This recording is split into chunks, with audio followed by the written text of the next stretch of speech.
Welcome to another Rick and Bubba University, the podcast. Bubba, today it will be very topical. We have Richard Lyons with us today, born and raised in Midwestern United States. Took him to Loyola Academy and University of North Texas, a graduate career at Southern Methodist University. And he's been involved in the printing, publishing, and even stage production for several years. And let me tell you that he has books that he's already had out there. We're going to talk about the second edition of the one from 2019, But by the Chance of War, and also the DNA of Democracy, also in 2019. And then 2022, the book he put out that was the latest before this now second edition, Shadows of the Acropolis. Acropolis. And this, Bubba, was the what one. Was that, Rick? Shadows of what? Easy for me to say Acropolis, but what he was talking about there is what we talked about on the show all the time. Is you go back to 1910 and you look at where we were as a constitutional republic.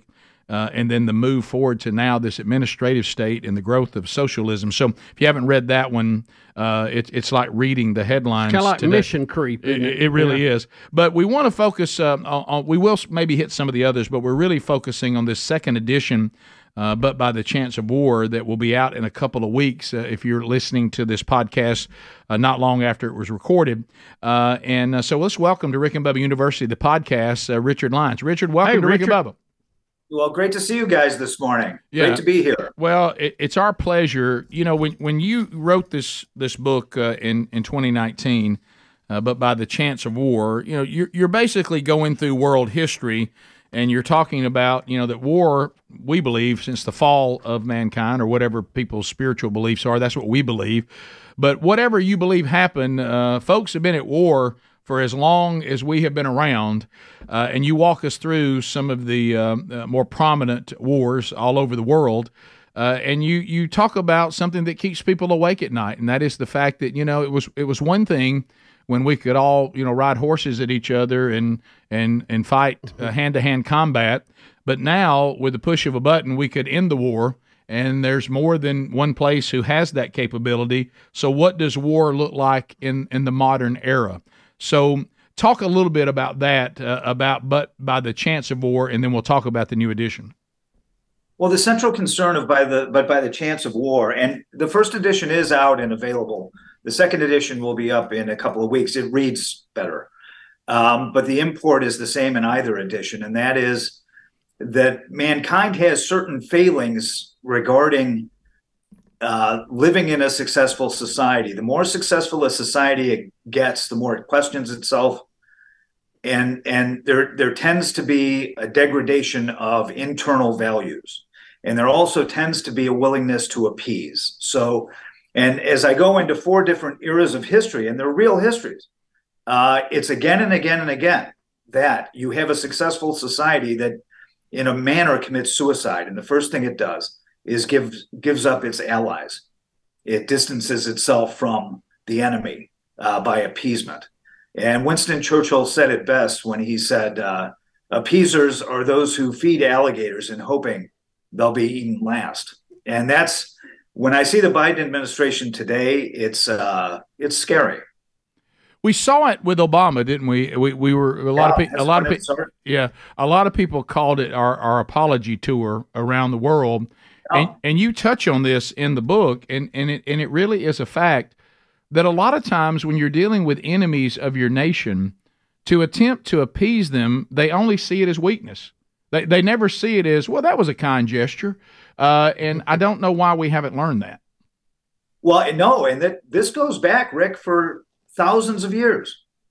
The lesson is you cannot feed tigers who have sharp claws, because they grow and they get arrogant and they get aggressive, and it's in humanity's compass, in human nature.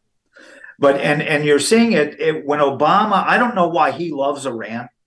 I have no idea why tyrannical government seems to him something to support. And in fact, how many billions and billions and billions of dollars has the Biden-Obama foreign policy sent to Iran? And as you have seen, when the money was promised in August when they freed up the $6 billion immediately. That was the go for Hamas to arm and go into Israel. Do you think that Obama's upbringing had something to do with that? Because obviously he was the first president we've had that did not have a stronger tie to Judeo-Christian values, being that a lot of his family grew up in the Arab Muslim type thinking growing up. Do you think he had a softer side to that than many of us might today? I think there's two things working. I think Obama has a love for Persia and somehow that it's going to reclaim its destiny of empire that the Greeks fought against 2,500 years ago. And there's another thing that the Greeks were fighting for then and we're fighting for now, and that is the idea of liberty. Persia was always a tyranny. In Greece, they had democracies, small city states that came together to battle the Persian tyranny. And so I don't know what his mindset is. He is socialist in his tendencies. He grew the administrative state. He put it on steroids. He created Obama healthcare. And now he's appeasing one of the greatest enemies of civilization in the world. Do you think, and I hate to say it and phrase it this way, but every form of government has its shortcomings or its limitations or its weaknesses. Do you think one of the inherent problems we have in our constitutional republic that where we're electing a president or Congress, as far as that goes, that they, instead of making decisions that are actually wise for the Union, for the Republic, that they start making decisions to get themselves reelected? Well, this goes to the subject of Shadows of the Acropolis more. Yeah. And that is, there used to be in America before 1910 a circle of power. The circle of power was built around the individual, and the individual elected representatives who represented them in Congress and in Washington, D.C. The new circle of power involves, if you look at it, guys, in Obama's administration, that's what we have statistics for, over 20,000 rules were generated out of agencies with the force of law, whereas only 430 pieces of legislation passed constitutionally through Congress. So the obvious power in our society now is not in Congress, where they pass these massive bills and then say, agencies, you figure it out and you make the rules from here. It is now in the administrative state, and it's between the administrative state, lobbyists, and Washington, D.C. lawyers. They take the money through Congress and then they put it in the administrative state, where we have nothing to do with what they do anymore. So Congress is kind of skirting their duty in a way. The administrative side has been more than welcome, or the executive side, to pick that up and run with it, and the courts to some degree. Yes, the courts have been complicit in, prior to FDR, the Supreme Court was staunch in its defense of our Constitution.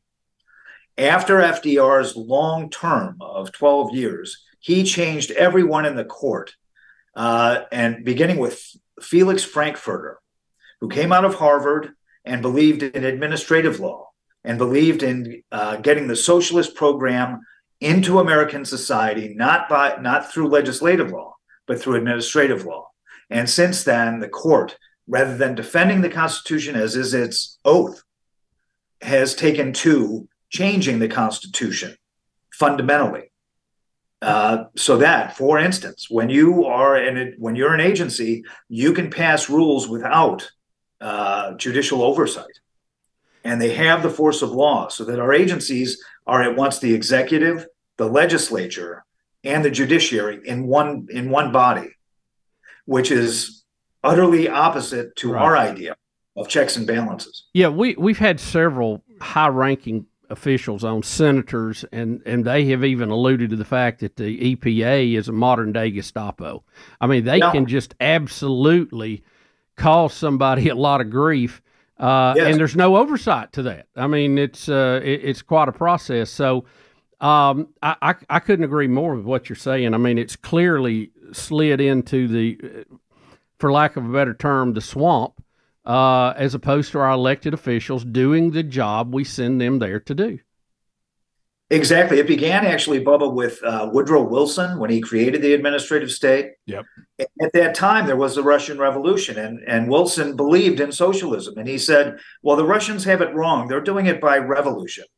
Here, we're going to do it by evolution over time. And in Shadows of the Acropolis, I go through all the stages, and I call it 1,000 little levees of wealth and power away from the individual, away from localities, away from states, away from associations, away from businesses, and into one place, the administrative state. And that's why we have, we people don't feel they're represented in America. It's because they're not. Right. Why do you think the allure of socialism / communism is still alive today? I've always thought it's an easy sell to the uninformed masses, but history shows us it doesn't work. And I really thought, I grew up and became politically aware during the Reagan years. The first time I voted for president was for Ronald Reagan. I thought after a 49-1 victory that people finally understood that conservative values were and is the road to prosperity, the American dream, but we just somehow can't stay on that track, and we keep going back to a failed system that Reagan said belonged on the garbage pile of history. No, you're exactly right. The history is invariable, Bubba. Socialism never, ever, ever works. But if someone promises, if a demagogue comes along and promises, we're going to give you a new phone, we're going to put you on food stamps, we're going to send more money for you to do this and that and whatever. Taking money, this was foreseen as being, this is when a democracy really teeters towards socialism. When one party in power gains control of the treasury and is able to promise, they plunder the productive workers and take their money and give it to unproductive persons. To buy votes, basically.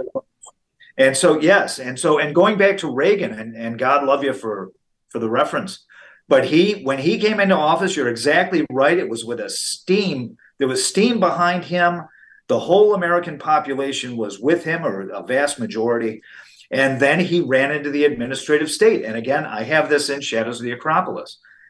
What happened was, when he came to saying, well, every little bit, it was David Brock wanting to reduce the administrative state by 5.4%, the budget. And when they went to every individual program, there was a Republican that had buy-in to that program and didn't want the program. See, when all the wealth of a country goes to one place, and then that one place determines who gets it back, you own the politicians throughout the country because they want the money back. So they're going to vote for the administrative state. We'll come back. Yeah, I mean, and once that system starts, but it is off and running. Richard Lyons is our guest. You can go to his website, richardclyons, Lyons.com. We're talking about a number of the books that he has already written, and you've heard a lot about the Shadows of the Acropolis, which came out in 2022, that really, really takes you through all this history that we just talked about. We'll continue our conversation when Rick and Bubba University, the podcast, continues right after this. This is the Rick and Bubba Show. Watch more at blazetv.com/Rick and Bubba. Rick and Bubba, Rick and Bubba. Richard Lyons is our guest. We've been talking to him about the work that he has done that's so important in remembering world history. We talked a lot about Shadows of the Acropolis, which we really talked a lot about in the front end of the podcast.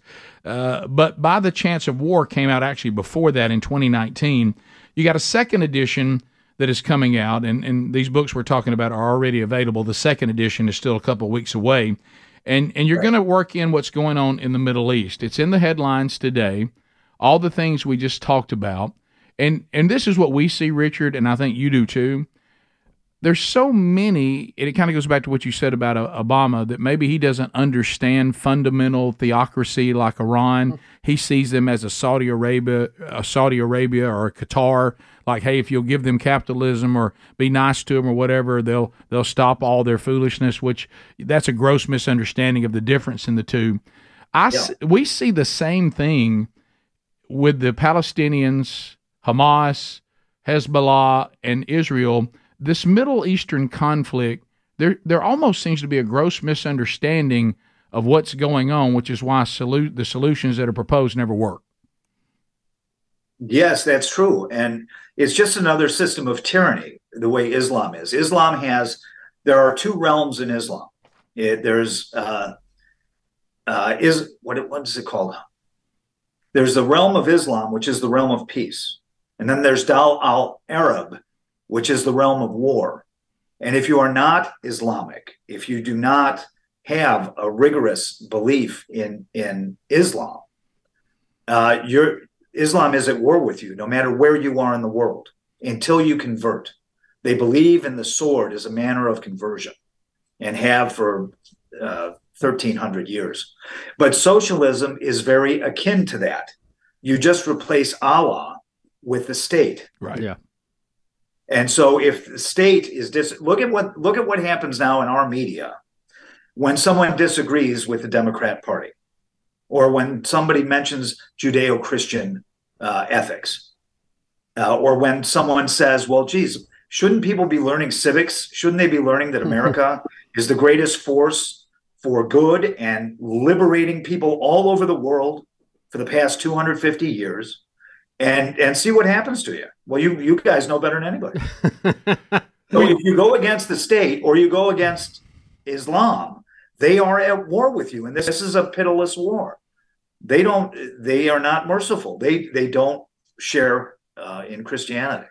Well, and yeah, and it's like people, and we even, you see things like, and we talked about this a lot on the main show, I'm sure you have too, is when you see things like the LGBTQ community standing up for Hamas. I mean, had a good one. Yeah, I mean, and you go, that has got to be as gross a misunderstanding about what you're standing for. You're not educated on this at all. And I heard one commentator compare it to, black people or African Americans standing with the KKK. They would be standing there with their signs saying "standing with the KKK," and you go, they don't really understand this bunch, do they? I mean, but you see, they don't know it. They're not educated on it.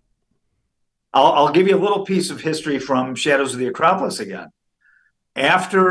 In the 60s, when it started to become apparent that the African Americans were going to be voting for the Democratic Party, right? After Jim Crow and all the segregation, and it was the Republican Party that got all the civil rights passed through Congress, right? And it was actually Dwight Eisenhower who started the Civil Rights Act in 1957. So Stokely Carmichael, who was a famous African American in America, said, "What the hell are they thinking? Yeah. Our people voting for the Democrats is like Jews voting for the Nazi Party." Yeah, and that message has not resonated. Yeah, it's like I've even heard it put forth that, if you notice, they're so good at revising history, as you just pointed out. The Democratic Party, they have just forgotten. Now if you've done anything in your past, they say you should be canceled for the rest of your life. Oh, they want to go back and look up every party you went to in college. Yeah, but if they did something in history, they were able to revise themselves, and they're not those people anymore. Yeah, penitent. Right. Well, I think it goes back to what we were talking about on being elected.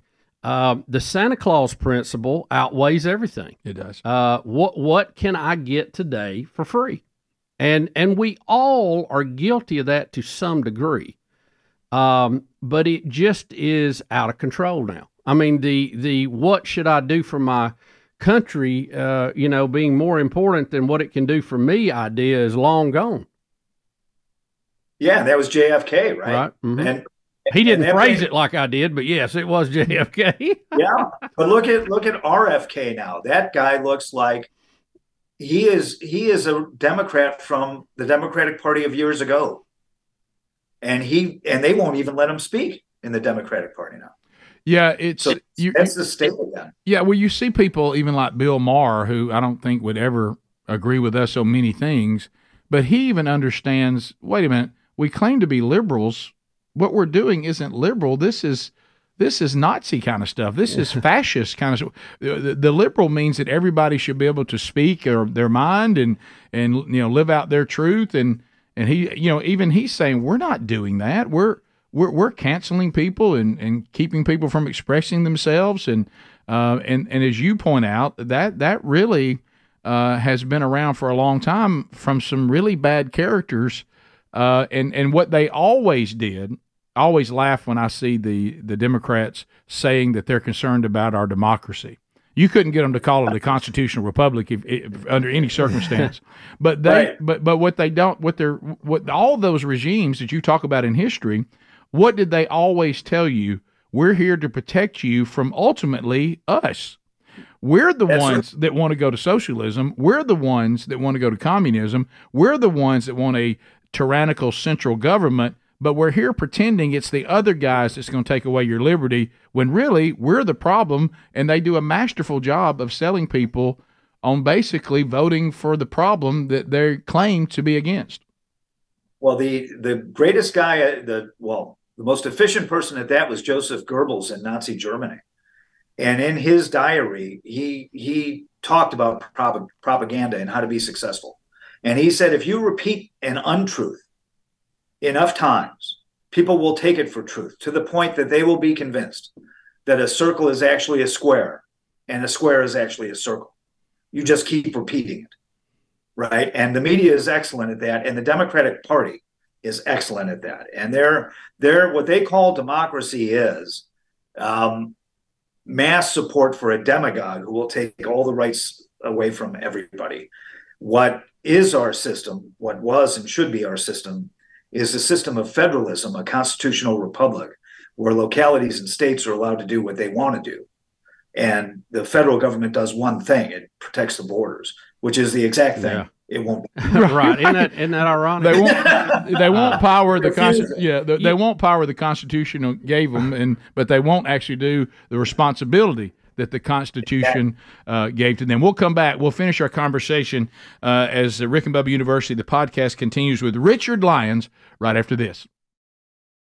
All right, so Bubba, let's talk a little bit about Patriot Mobile. Patriot Mobile, just this week, I got emails, you probably saw it too, when someone says, how in the world can you boycott? Everything that I boycott, I just go to another company that has. I got the same problem. Does the same problem. Well, when it comes to your wireless, who's on our side? Patriot Mobile. When it comes to wireless, they have been and they continue to be America's only Christian conservative wireless provider. Trust me, they are the only one. Patriot Mobile offers dependable nationwide coverage, giving you the ability to access all three major networks, which means you get the same coverage you've been accustomed to without feeling like you're funding all of this we're talking about in the podcast, this move toward socialism or some of the things you might find immoral. When you switch to Patriot Mobile, you're sending the message that you support a constitutional republic, free speech, religious freedom, sanctity of life, Second Amendment, our military, our veterans, our first responders. And also when you call and need service, 100% U.S.-based team. So you can keep your number if you want, keep your phone. You can upgrade, but if you want to, stay where you are. And if you don't love it, then they'll switch you back with no problem. So make the switch today. Get free activation using our code RickBubba. When you go to patriotmobile.com/RickBubba, that's patriotmobile.com/RickBubba. You want to call them, 972-PATRIOT. Rick and Bubba University, the podcast. Richard Lyons, our guest, as we continue our conversation. Hey, Richard, let me ask you this. I asked this of Rick a lot, and I wanted to get your thoughts on it. Immigration and the great melting pot is a cornerstone of U.S. society and culture. Currently on our southern border, and you'd mentioned it a minute ago, we've had over 2 million people come over the border illegally in the last couple of years. Maybe even this year, depending on which set of numbers you want to go by. It's just astronomical either way. I just don't understand the current administration's problem with saying not everybody can come in. That, immigration is one thing, an invasion is something else. And we're getting so many people in. There's no way our culture can absorb them and let them bring their positives to our American experience, and they learn the American experience too. What is the goal? What is the goal with this, other than I want to turn Texas purple? And if you do, and you have a country that is falling apart, and people can't get jobs, and they're living on the street, and they're going to start fighting each other because of their historical differences. Have you gained anything even if you do get reelected and you're king of all that? Yeah, who would want that, right? Right. But I think the motive is plain. I think the present administration, and this is Obama, and what is wanted, and it is rightly called an invasion. They want to be able to, at some point, voice the idea that all of these persons who have just invaded our country should vote, without having a background or understanding in what a constitutional system of government is. And so they will vote by sensation through the media. They will vote again for a free iPhone, right, or what have you. And it's again to take power out of localities and states, away from individuals, and harboring it in one place, Washington, D.C. And to do that, they need to counter all the votes of those persons who know the value of federalism, the value of free enterprise, the value of education. They have to find votes to take away the votes of those who know what America was and why. So to Bubba's second point, and you said, why would you want that? Is it really no more complicated? Because I know this was what goes on in the other tyrannical dictatorships around the world. It is true that the people who are just the common folk, they don't have a very good quality of life, but the ruling class, they actually live quite well. Is that the end game, that they know they'll still be able to do all the things that no one else will be able to do? Well, that's true of any society. The difference in a free enterprise society is that there's upward mobility. Right. Look at Obama himself, right? Right. Or look at Henry Ford. Okay, going back. There will always be two or three levels. Our level, we have a lower class, middle class, upper class, right? Right. That's always going to exist. In socialism, there are two classes. Right. There are those who own the people, and there are people who are owned by the state. The ruling class and the peasants. Yeah, so there is no upward mobility without knowing somebody within the political party. Right. Right. And that's as old as monarchy. It's as old as the pharaohs. Well, that's how. Yeah, well, it goes back to Mel Brooks. It's good to be the king. Right. Yeah. Oh, he was great. It's good. It's good to be the king. So it really is. when you, and that has to be the motivation, because Bubba said it 1,000 times, and I agree. Why do I want to be the king of garbage? But I guess if I'm the king, I get to do whatever I want. So I never really get in the garbage. Let everybody else eat garbage. Right. Yeah, that's been around for a while. So it really is remarkable, guys, that in our country there are people demonstrating for socialism. There's people demonstrating for Hamas and their sort of brutality. But we're at a real crossroads, and where we're going to go, whether we renew our ideals based on the Constitution or whether we allow ourselves. You cannot appease this socialism in our society. Like we're appeasing Iran. It has to be, everybody has to stand up to this. But I think you're hitting a great point. We've talked about it on the air. The left, they've done such and I will give them credit, a masterful job through higher education. And when we allowed the Department of Education to be created, remember the Founding Fathers warned us over and over again, any power you give the government, they will abuse, so don't give them much. And then we let the Department of Education be formed. And what did they say? We'll have nothing to do with curriculum. Yeah, we're just here to fund the schools, so just everybody coordinating group. So help everybody out. People can have a public education, but now it's turned into a government education.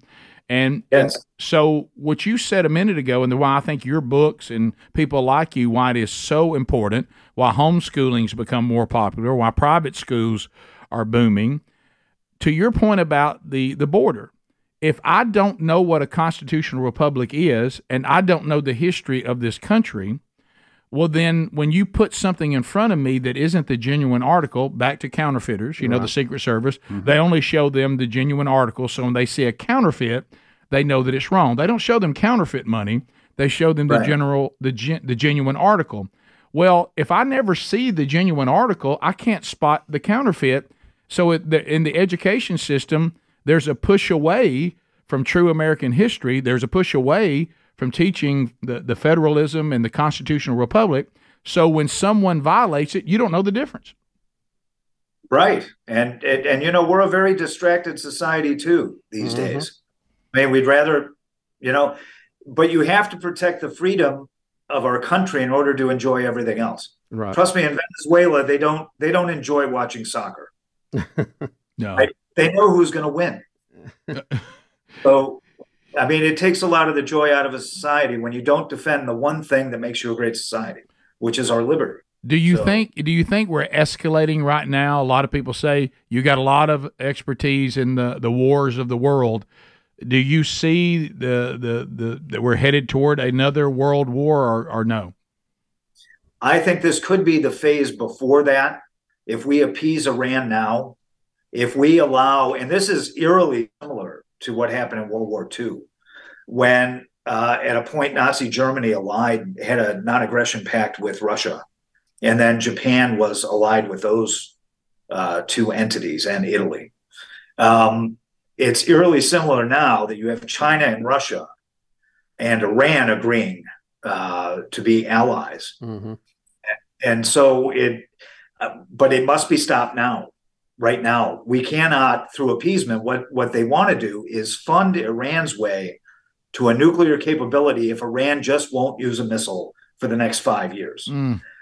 If these guys are taking water pipes out of the ground and making rockets out of them, what are they going to do with a nuclear missile? The first thing they'll do is drop it on Israel, and Israel will not exist anymore.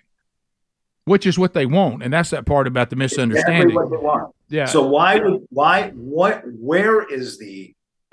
It drives me crazy.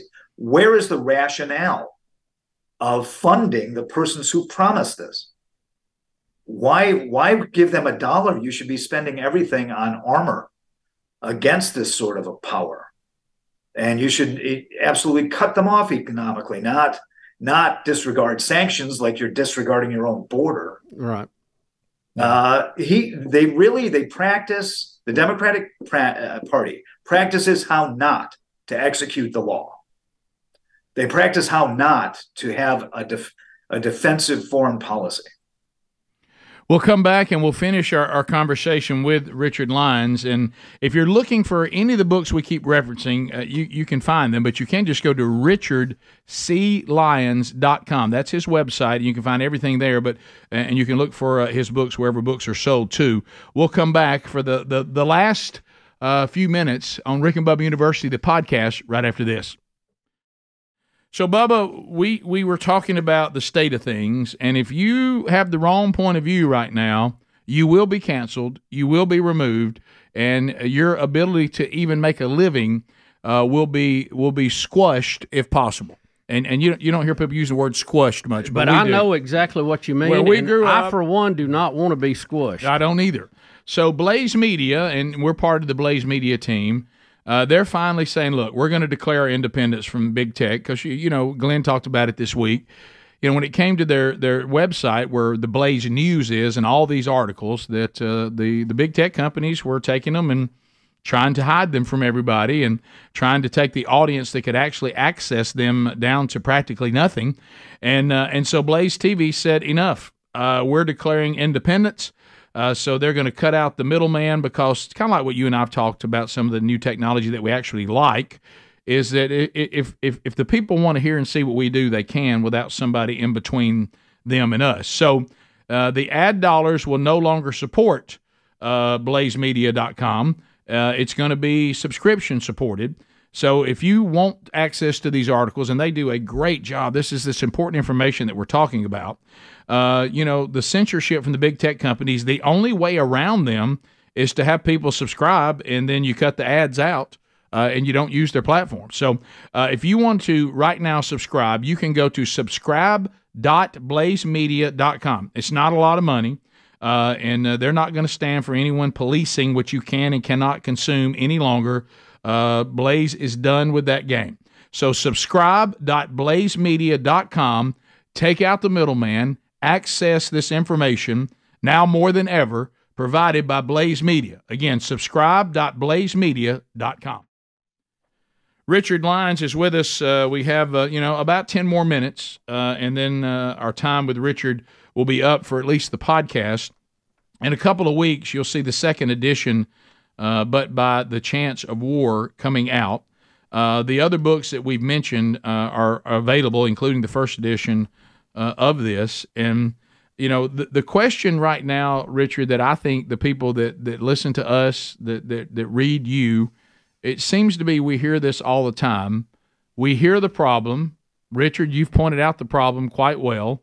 We're educating ourselves on the problem. We're going to the places to try to get this information. How do we solve the problem? Yeah, where do we go from here? Yeah, what do we do? I'm not saying this is a legitimate worry, but a lot of people in our audience think even when we have elections now, we don't know whether we can even change it by election because they're concerned the elections have been tampered with. So what say you, Richard? Well, I think, a great idea that has come across the boards is a convention of the states. Now, that infers that every state goes to the convention. But what if there were a convention of just red states, wherein the constitutional values that we all cherish are renewed and reinforced by state action, and that the Republican Party, as the conservative party, define itself as being the party? It was the party that liberated the country from slavery. That's their legacy. They can have a destiny. It is to prevent the slavery of America. But you have to go to first principles of the Constitution. You have to go to federalism.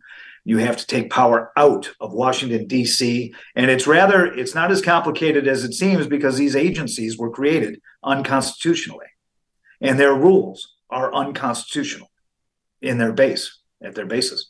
So I think, first we have to define what conservatism is. And we have to do as well with the media as the Democrats do, which I applaud you guys for.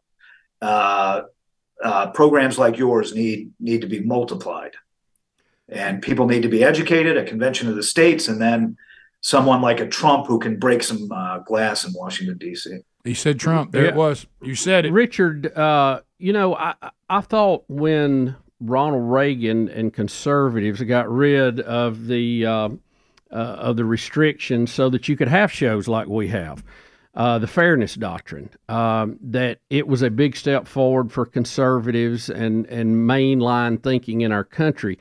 And I think it has been as far as the media goes, but we didn't have a plan for education, and especially higher education. It has become incredibly left-leaning. Our kids have been in school. My daughter graduated a few years ago from a school in an area that you would think would be very conservative, but it's not when it comes to the professors and the teachers. How can we get a control of that again, too, at least to have even footing in that environment? Well, one of the great invasions that the federal government has made over the past 100 years is to invade the prerogatives of states. And by doing so, by getting into the education system, they did so during Lyndon Johnson's presidency. And once they got that foothold, right, if you're going to take federal dollars, you're going to take socialist ideas with it. That has been what has happened. And again, the education department shouldn't exist in Washington, D.C. Right. If you want an education department of a state like Wyoming, let Wyoming do that job. But that began as a local matter. The university system in our country was one of the first associations to be for the revolution. They were for free thought. It's turned around 180 degrees to be a controlling thought system. So the Department of Education should cease to exist. and just hand any power like that back to the states. The whole dependency industry of giving people money. Why are people in Wyoming paying for people in New York City who take the dole? Why doesn't Wyoming take care of its own poor? Why doesn't New York take care of its own poor? That's too much power in Washington, D.C. That's too much leverage. Which is exactly, the opposite that the founders told. The founders said, don't do this. You have a very small central government for all the reasons you just listed. Right. And we give a little, and we give a little, and we give a little, and we don't understand the damage. And, so there's going to also have to be some gutting up by Americans to say some of us may have to do away with some of our comfort to turn this thing back, because if not, it's going to be the demise of it in the long run. I think you're correct. The problem is the left knows exactly where it's going, but they don't say it. We speak a lot, but don't know where we're going. So that's why there needs to be a convention of states to define what is conservatism and what do you believe in. You believe in federalism, you believe in common law, you believe in the Constitution, you believe in free enterprise. These are all the things that made us great, and the reason why we all had individual freedom, per John Locke.